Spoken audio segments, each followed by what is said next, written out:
नमस्कार शेतकरी मित्रांनो, 5 HP सोलर फिटिंग आज पूर्ण झाली आहे। फिटिंग बघू शकता तुम्ही।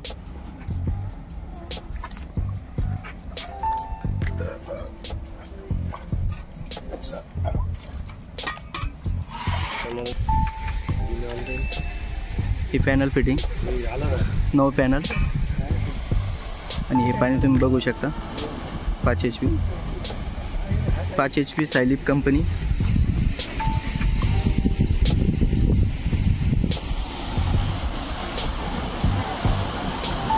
प्रेशर पण खूप आहे पाण्याला, प्रेशर कमी नाही, चांगला प्रेशर आहे। 2.5 इंची पाईप आहे, 70 फूट सोडलेला आहे।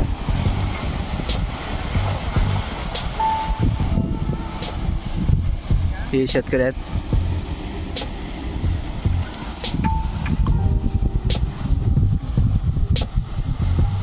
लाइटिंग अरेस्टर इकडे फिट केलं आहे।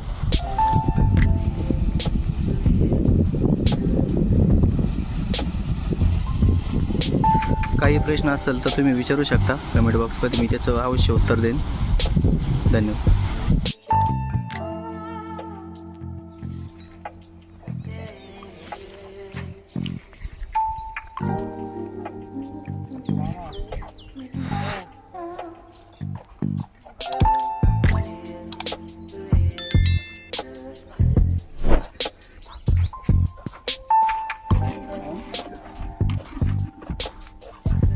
नहीं